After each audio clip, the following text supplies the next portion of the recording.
Aqui seu direito, com o Dr. Charoni.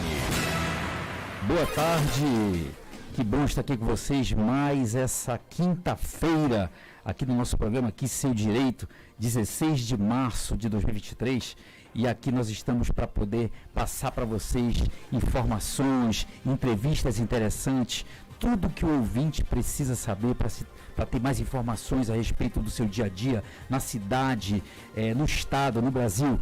E é um prazer realmente poder estar aqui fazendo o meu papel de contribuir na vida dos ouvintes. E hoje a nossa entrevista está show de bola, gente. Vamos entrevistar aqui a doutora Caroline Alves Vieira. Primeiramente vou falar que ela é mãe, esposa, professora e supervisora de curso, graduada pela Anchieta, pós-graduada pelo Centro de Estudos e Pesquisa em Psicologia Hospitalar e da Saúde, aprimoramento em cuidados paliativos pelo Hospital AC Camargo, mestra em Ciências da Saúde pela Faculdade de Medicina de Jundiaí. Nossa, que legal esse currículo, hein, doutora? É um prazer recebê-la aqui, doutora, no nosso programa Aqui Seu Direito. Doutora, por favor.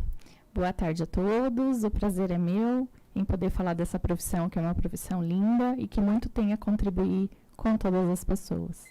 Ah, com certeza. É uma profissão que, inclusive, hoje em dia, ela está sendo muito acionada, as pessoas precisam muito dos cuidados dos psicólogos, né?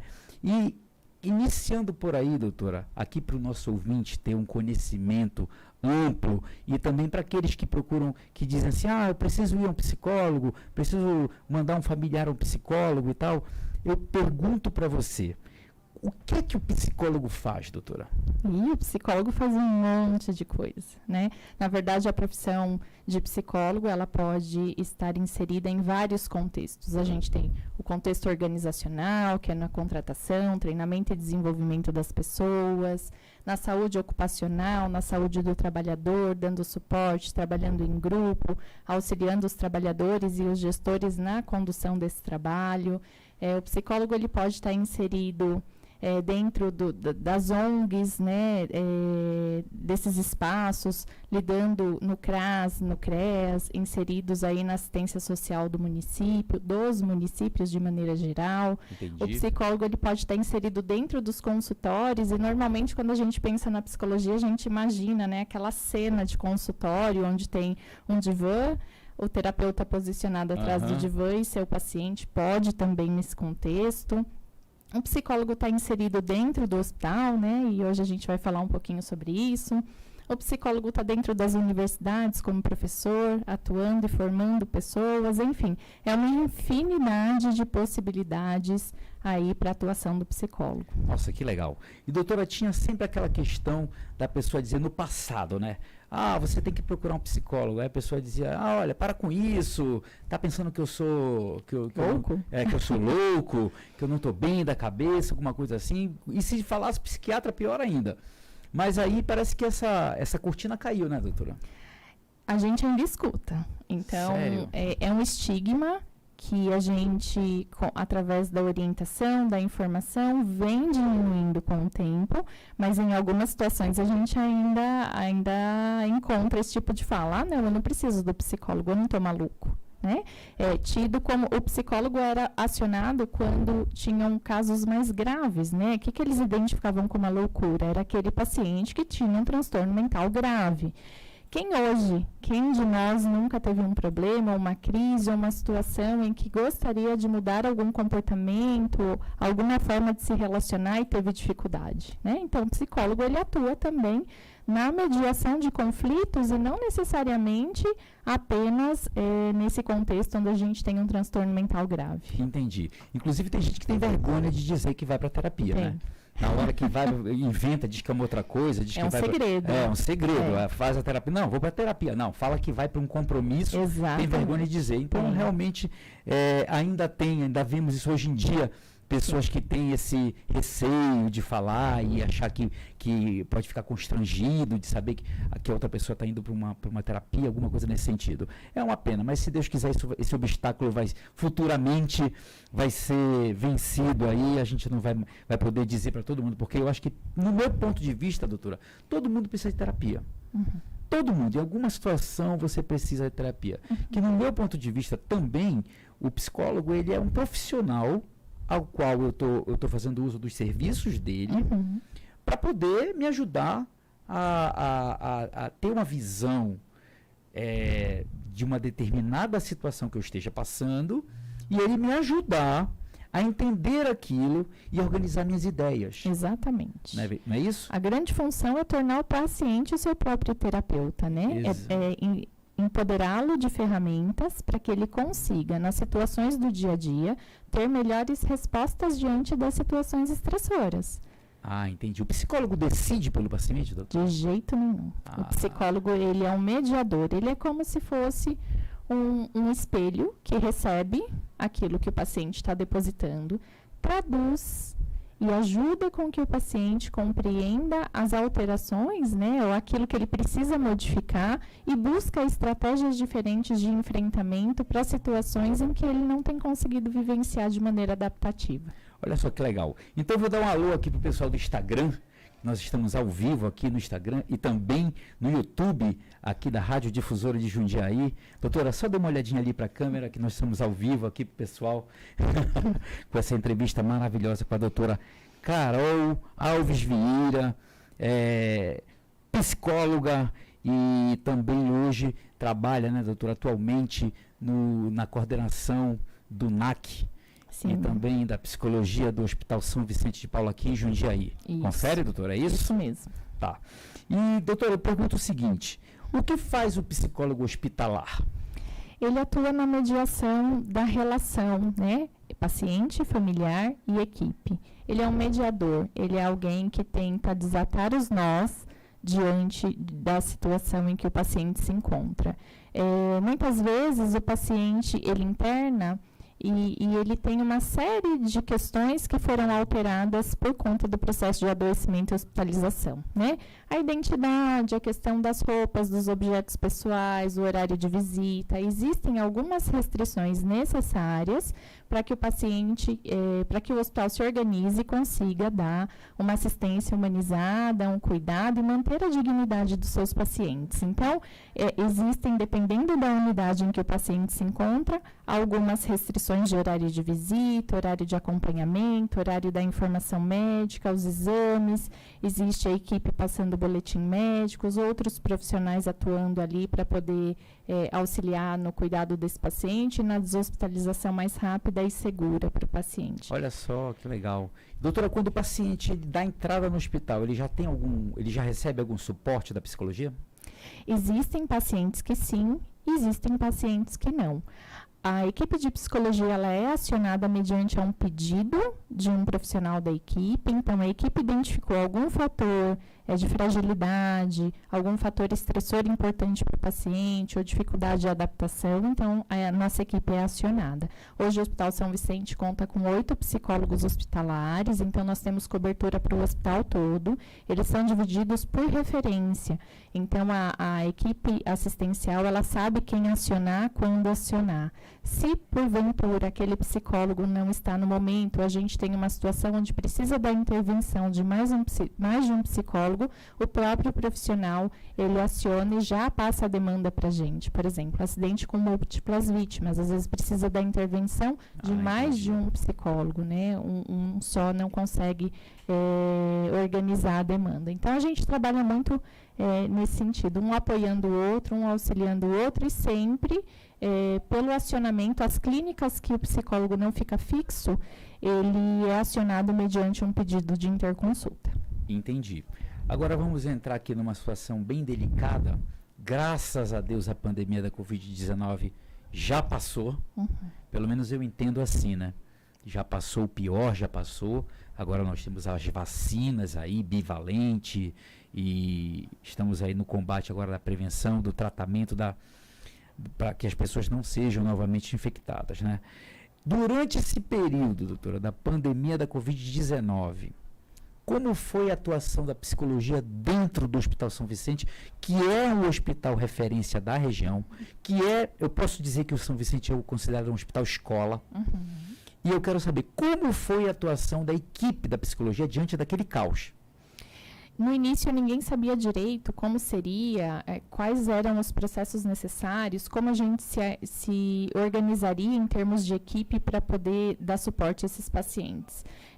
Na época, eu atuava dentro da UTI geral do Hospital São Vicente e o coordenador nos sinalizou que, olha, vai ficar na assistência direta apenas aqueles profissionais que são necessários obrigatoriamente para assistência do paciente. Todo o restante da equipe multi vai fazer o atendimento à distância ou vai organizar os processos de trabalho para facilitar a comunicação com a família, a comunicação com esse paciente, intervenções com os colaboradores que também foram muito afetados emocionalmente por não saber o que esperar. Então, nesse primeiro momento, nós fomos deslocados. A UTI geral foi o primeiro setor a receber pacientes com Covid. E aí nós montamos nós nos organizamos. A coisa foi acontecendo na medida em que a doença foi evoluindo, a gente acompanhando o que poderia ou não fazer. Vendo o modelo de outros hospitais também de intervenção, então a primeira intervenção foi pensar num grupo de assistência, de um plantão psicológico para o colaborador. Uma outra assistência foi quando nós tivemos o falecimento de funcionários. Então, nós tivemos uma conversa em roda com os profissionais da unidade. Um outro trabalho, que foi um trabalho muito junto com os voluntários, né, entendendo a situação do mundo, do Hospital São Vicente, da região, das pessoas que perdiam seus familiares. A gente recebeu muitas doações. Então, os profissionais, num primeiro momento, eles recebiam as refeições, né, na própria unidade para evitar transitar pelo hospital, pelo risco de contaminação, para eles e para os demais. E aí a gente fez um trabalho muito junto com o voluntariado, apoiando esses profissionais, dando palavras de incentivo, de gratidão por tudo que eles desempenhavam, né? Então, o começo foi esse. A partir disso, nasceu o NAC, que é o Núcleo de Atenção ao Cuidado, e nós éramos 3 psicólogos na época, um assistente social, um enfermeiro. Nós fizemos toda a mediação com as famílias, porque os familiares levavam o seu ente querido para o hospital, às vezes andando, falando, e aí perdia-se a comunicação, não podia visitar pelo risco de contaminação. Entendi. E o NAC, ele surge nesse momento, fazendo a mediação e o acolhimento dessas famílias. Tá. O que eu percebo é que, como se tratava de uma situação nova e uma situação grave, as estratégias, elas iam se formando a partir ao longo do período que vocês começavam os tratamentos, que vocês começavam a receber os pacientes lá para se tratarem da Covid. Então, realmente, era uma novidade. Ninguém tinha, um manual ali que tinha que seguir. Talvez até tivesse algo, mas não na proporção que ocorreu durante o auge do Covid. E quais foram as principais dificuldades, doutora, que vocês lá da psicologia enfrentaram nesse momento do ápice da pandemia? Pensando, o Hospital São Vicente, ele tem uma gestão muito organizada, né? Então, tinha um comitê de crise, onde se reuniam diariamente para poder fazer as tomadas de decisão, e depois essa tomada de decisão era repassada para a equipe assistencial. A psicologia criou alguns projetos ao longo desse percurso para facilitar a comunicação do familiar com o seu ente querido. Então, as visitas virtuais, né, foi algo que num primeiro momento aconteceu para todos os pacientes, num segundo momento, a hora que o hospital praticamente todo foi... os pacientes internaram por Covid, então o hospital todo ficou com pacientes internados por esse motivo. E aí a gente já não conseguia mais fazer essa videochamada diariamente. E aí, com a redução dos pacientes, e a gente consegue hoje manter esse protocolo funcionante. Então, todos os dias, os pacientes que não podem receber seus familiares, eles conseguem pela visita virtual. Não só pelo Covid ou por outras enfermidades também? Na verdade, teve uma lei sancionada pelo presidente em setembro do ano passado, garantindo, né, aos pacientes que não podem receber visita pelo isolamento, né? Então, hoje, paciente que tem um isolamento por tuberculose, por exemplo, ele recebe a visita do seu familiar com a paramentação adequada, né? A Covid, no começo, ninguém sabia muito bem o que era, e tinha muita gente circulando e transmitindo e morrendo. Então, foi realizado esse distanciamento como uma proteção para o familiar também.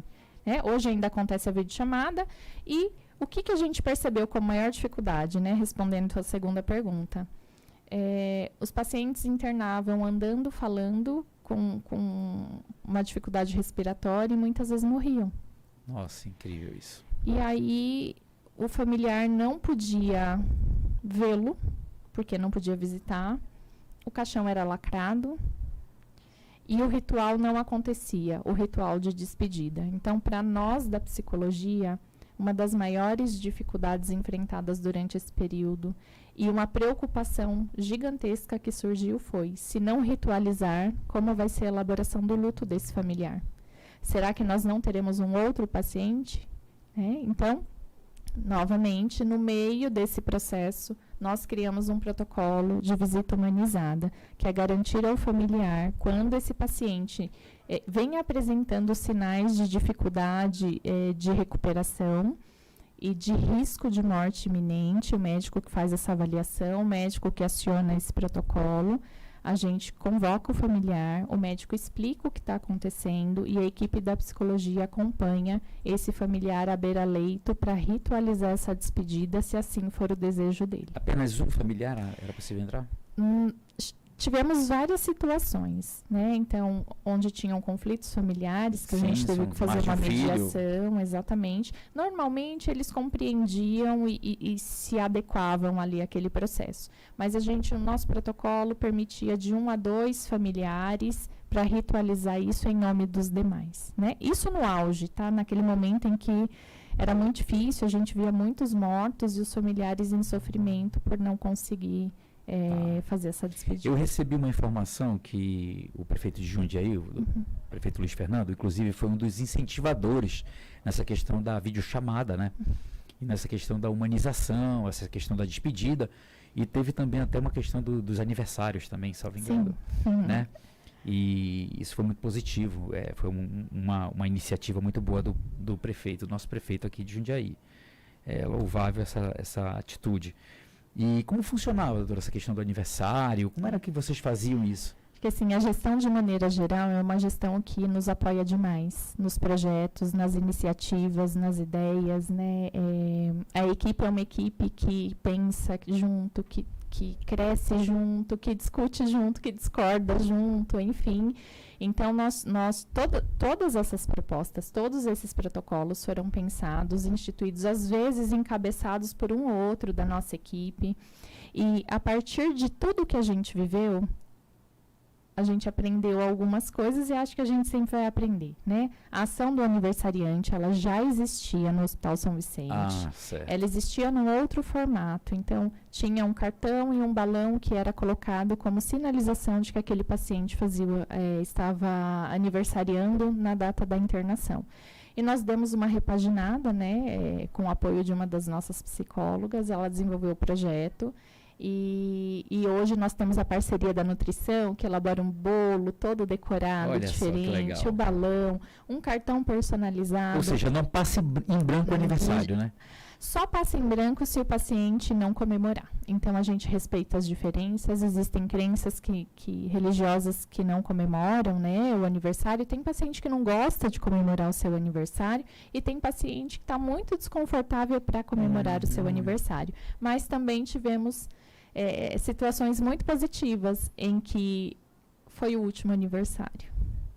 E para o familiar e para o paciente foi muito significativo e continua sendo muito significativo. Então, algumas ações, mesmo que foram criadas durante a pandemia, elas se perpetuaram e elas continuarão. Né? O aniversariante, a visita de despedida, as videochamadas, sim. Até hoje perdura. Continua. Sim. Estamos aqui entrevistando a doutora Carol Alves Vieira, diretora do NAC e da Psicologia do Hospital São Vicente de Paulo de Jundiaí, para vocês aqui do Instagram e para vocês também do YouTube. Estamos aqui nessa entrevista maravilhosa e também colhendo essas informações preciosas aqui com a doutora Carol a respeito do trabalho da psicologia dentro do hospital e também fora dele, que depois a gente vai entrar nesse assunto. Quais foram os principais recursos? Eu acredito que essa questão do aniversário, da humanização, do contato do paciente com os seus familiares através da videochamada, foram dos recursos que vocês tinham disponíveis ali para amenizar o sofrimento. Tinha alguma coisa a mais, doutor? Alguma coisa recreativa? Porque tem aquela interação do pessoal que entra para fazer os palhaços. Eu não sei se isso foi interrompido na época da pandemia, né? Mas sempre tem. Teve alguma coisa além disso ou realmente não tinha condições? Naquele momento, todas as atividades, a gente tem uma série de projetos dentro do hospital. O voluntariado é um parceiro incrível do nosso trabalho. Existem voluntários fazendo trabalho de leitura no leito, de jogos, né? Então, a gente já teve jogo de dominó, dama, música. Tem os doutores da alegria, que são os palhaços, mas tudo isso foi interrompido durante a pandemia como uma medida protetiva. Naquele momento não sabemos direito o que não sabemos direito o que vai acontecer, qual será o futuro. O que sabemos é que é uma doença muito contagiosa e letal. Nessa situação, então, várias ações foram tomadas como medida de proteção. Entendi. E essa foi uma delas. E bora falar agora um pouco dos protocolos que foram criados mediante essa situação.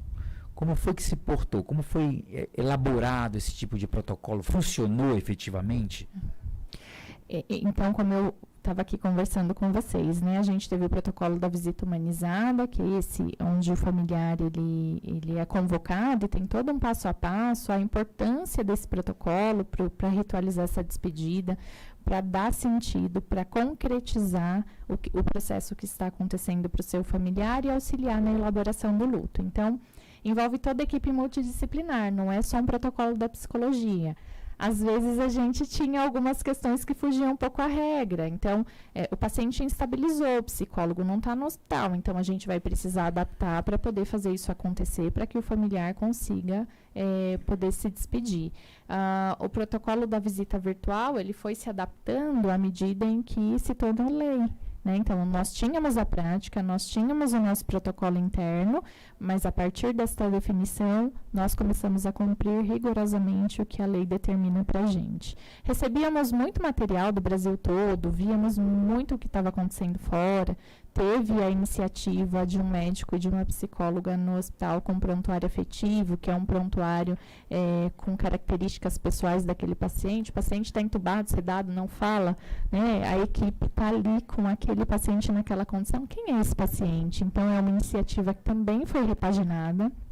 Hoje ela ainda acontece num formato diferente. Então, nós tivemos bons frutos desse momento tão difícil que toda a população passou. Entendi. Pós-pandemia, como é que está sendo feito agora o trabalho da psicologia lá dentro? Eu já vi que tem alguns legados aí que ficaram da pandemia, mas hoje, pós-pandemia, como é que está sendo feito, como é que está sendo desenvolvido esse trabalho? Ainda existem restrições, protocolos de restrição, de visita, alguma coisa assim, ou agora liberou, já está tudo mais maleável? Nós temos protocolos, sim, não só para Covid, como para outras doenças infecto-contagiosas. Então, existe um núcleo no hospital que cuida da parte de controle de infecção hospitalar. Eles nos orientam, nos capacitam, nos treinam para saber como fazer o atendimento com segurança a esses pacientes.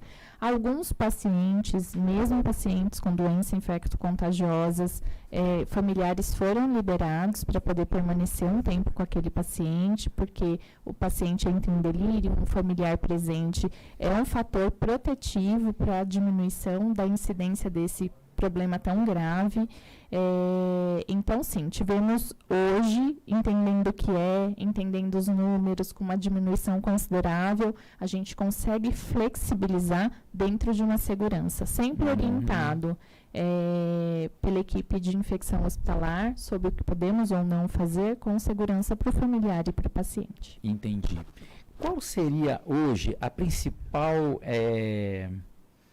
vantagem, a principal característica e, como é que eu posso dizer, para a sociedade como um todo, da atuação do psicólogo hospitalar?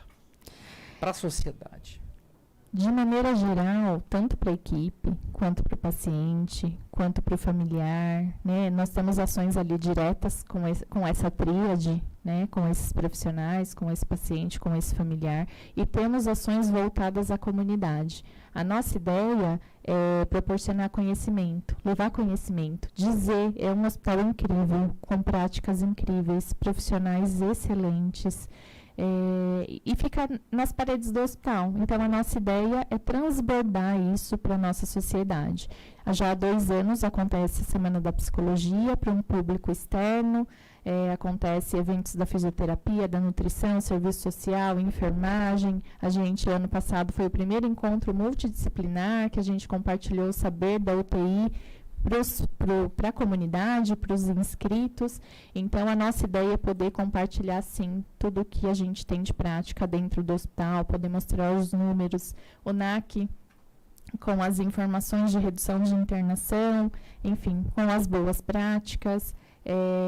Temos, então, atividades internas e temos atividades para a comunidade, que são mais pedagógicas. O grande objetivo da psicologia hospitalar é reduzir o sofrimento. Opa, de que maneira? Que legal.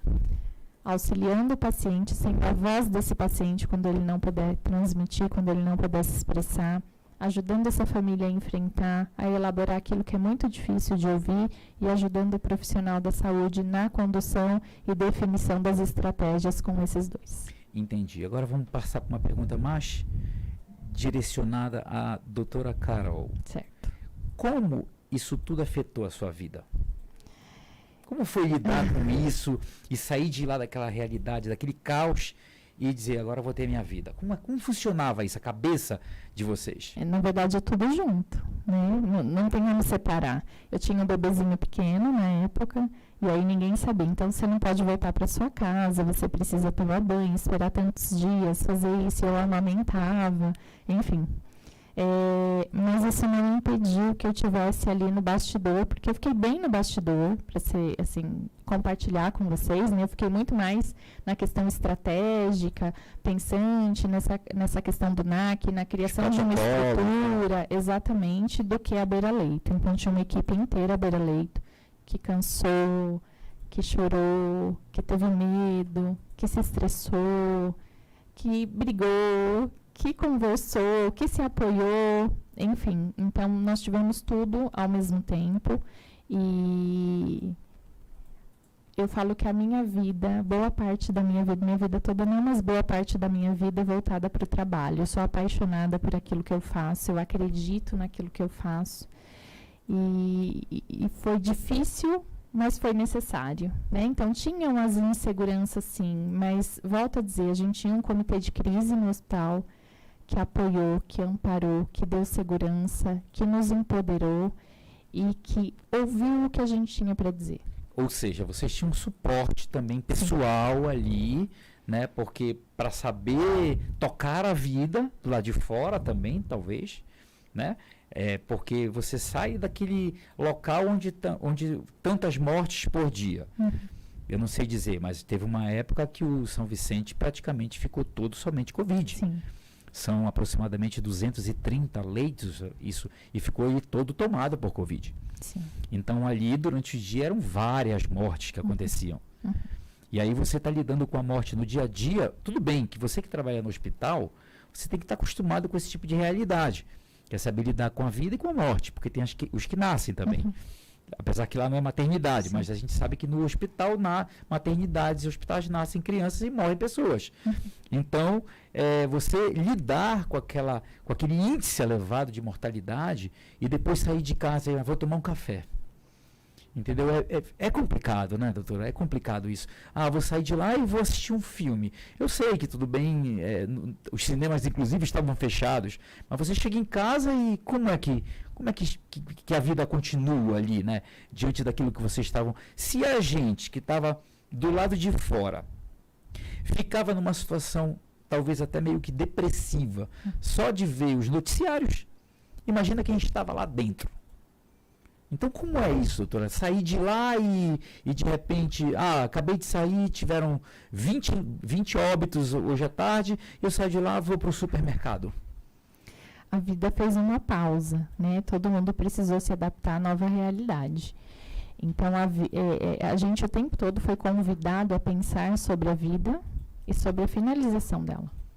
Sim, muitos mortos, muitas intervenções, muito sofrimento, mas muita gratidão ao mesmo tempo, pelo cuidado recebido, pelo amparo, pelo suporte, por tudo que a equipe pôde proporcionar para aquela família. Muitos voltavam como forma de agradecimento, né, através de um relato, de um depoimento, eu lembro de uma situação em que uma das nossas psicólogas recebeu um pano de prato, onde a mãe que tinha perdido o filho desenhou, pintou, né, e trouxe para ela com as características dela em formato de anjo.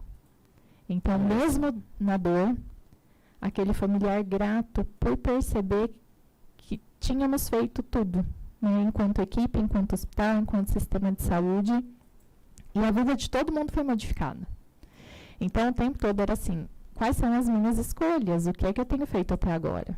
Como é que eu continuo agora? Com muitas restrições, todo mundo foi ficando mais em casa, né, sem poder ter esse contato social. Alguns sofreram demais com isso, outros já eram mais caseiros e não foram tão impactados. Aqueles que tiveram que fazer home office, por exemplo, né, o sofrimento de estar enclausurado dentro da própria casa e depois o sofrimento de retornar para o trabalho, porque...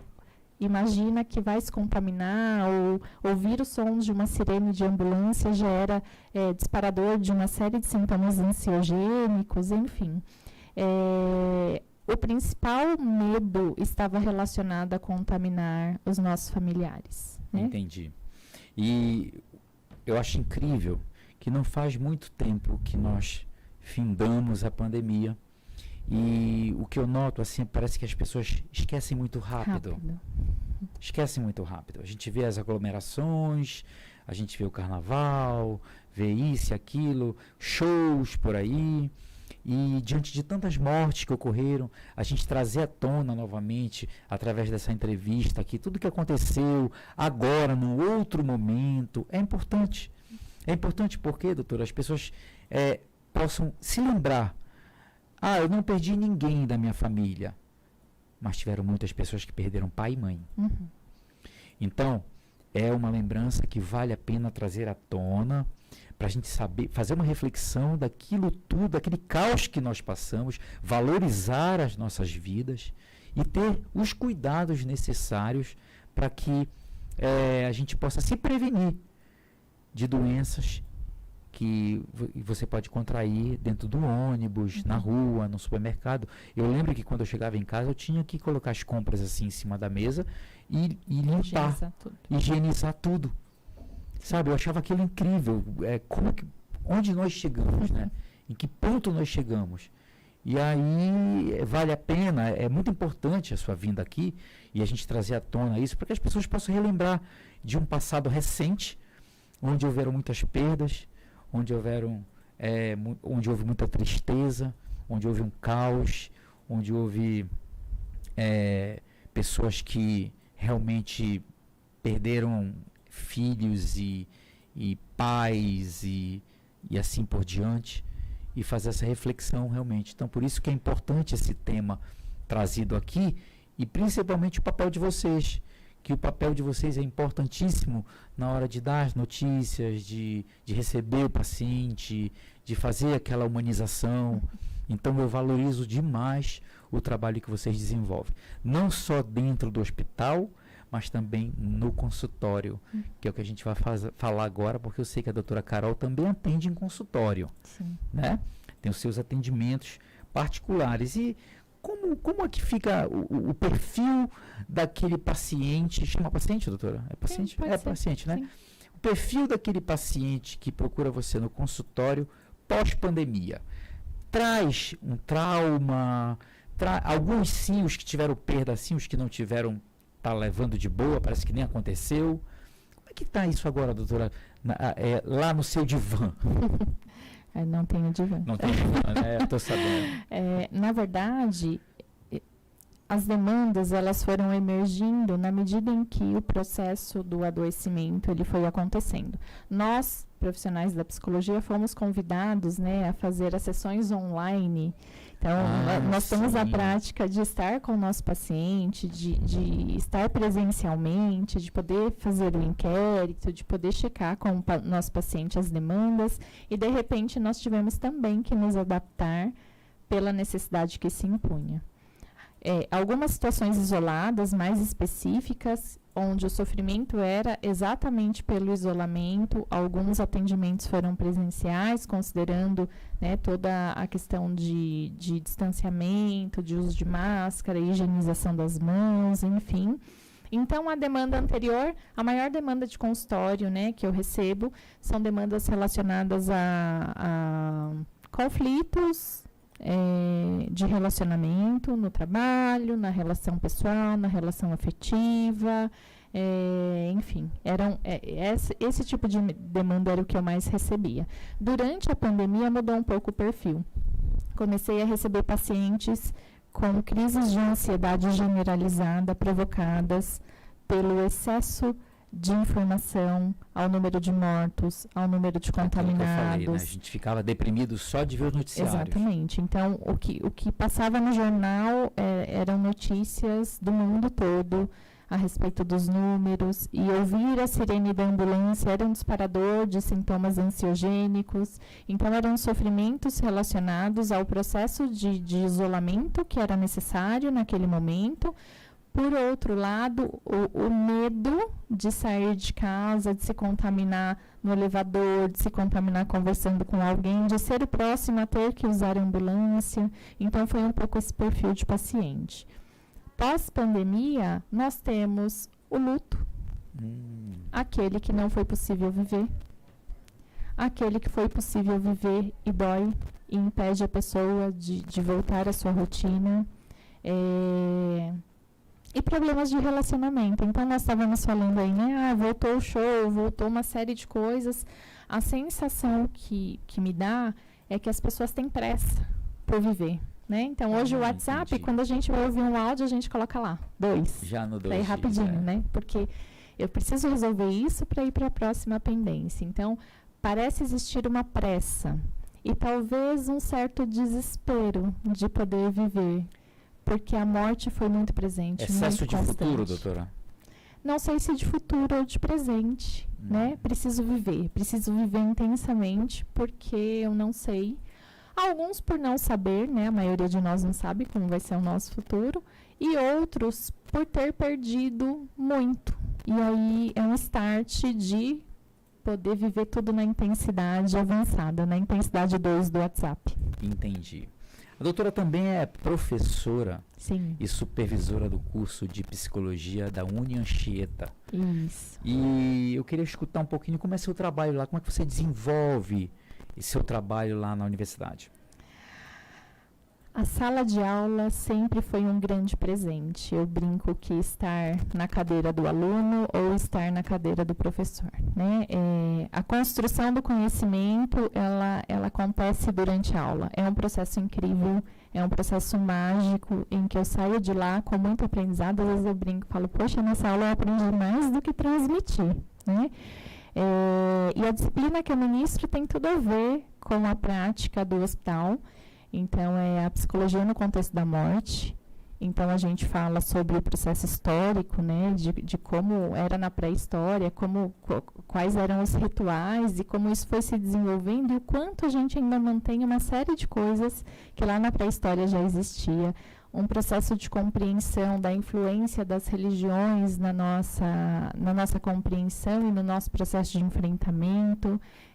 A gente fala sobre o luto antecipatório, sobre a dificuldade de se despedir, o quanto isso impacta num luto persistente e o familiar acaba sendo nosso próximo paciente. Então, é uma construção de saber mútuo. Eu sou apaixonada pela sala de aula. Que bom. E um fato inusitado aqui que eu vou falar para vocês é que há 12 anos atrás, 14 anos atrás, a doutora Carol já esteve aqui na Rádio Difusora de Jundiaí e foi entrevistada pelo doutor Tobias Musaiel, pai, né, num programa que ele tinha que era Tobias e seus convidados. Exatamente. E hoje nós temos o prazer de recebê-la novamente aqui. E eu lembro que na época, eu já tive a informação que você, não só você, mas outras colegas também, psicólogas, foram entrevistadas por ele. Hoje o grupo JJ, tocado pelo Tobias Musaiel Júnior e sua irmã Sueli também, Musaiel. E assim, ele entrevistou as 3 de uma vez só e foi... Na verdade, éramos 4. Ah, eram 4? Isso, nós tínhamos uma supervisora que participou, doutora Andréia, e 2 colegas de sala, né? Tínhamos nos formado em 2008 e fomos para Portugal apresentar um trabalho. E no retorno, o Dr. Tobias nos convidou para contar sobre essa experiência. Então, relembrar e viver. Cá estou. Viver. E olha só, 14 anos atrás, sim, e agora você está aqui com a gente novamente na Rádio Difusora de Jundiaí. E eu quero agradecer e perguntar para a doutora se as pessoas quiserem fazer um contato com você, como é que faz? Hoje... Estou aqui representando, né? No seu consultório. No meu consultório, tá bom. Então, através do telefone pessoal. Pode dar. Né? É o 971316696. Pode repetir? Repita mais uma vez. 11, né? 971316696. Certo. Esse daí é o seu telefone, o seu contato. E a pessoa pode ligar e marcar uma consulta, uma terapia, sim, com a doutora. Então, nós recebemos aqui a doutora Caroline Alves Vieira, psicóloga, mãe, esposa, professora, supervisora de curso, diretora do NAC, do Hospital São Vicente de Paula, em Jundiaí. Foi um prazer recebê-la aqui, doutora. A sua contribuição foi exponencial aqui para a nossa emissora, para o nosso programa. Te agradeço imensamente. Desejo... tudo de maravilhoso na sua vida familiar, na sua vida pessoal, e que nós possamos marcar uma entrevista, não 14 anos depois, né? Mas em breve uma outra entrevista, inclusive chamando como convidadas as suas colegas que estavam aqui, que você tem contato ainda, para que a gente possa repetir talvez uma entrevista aqui bem interessante para os nossos ouvintes. Agradeço muito, agradeço também o pessoal do YouTube, o pessoal do Instagram, que está aqui com a gente até agora. Pessoal, foi um prazer estar aqui com vocês e até o próximo Aqui o Seu Direito, na próxima quinta-feira. Mudamos o dia da semana. Acontecia às terças e agora vai ser às quintas-feiras, às 17 horas, aqui na Rádio Difusora de Jundiaí. Então, para vocês, um excelente final de tarde, uma boa noite, bom descanso. Até lá!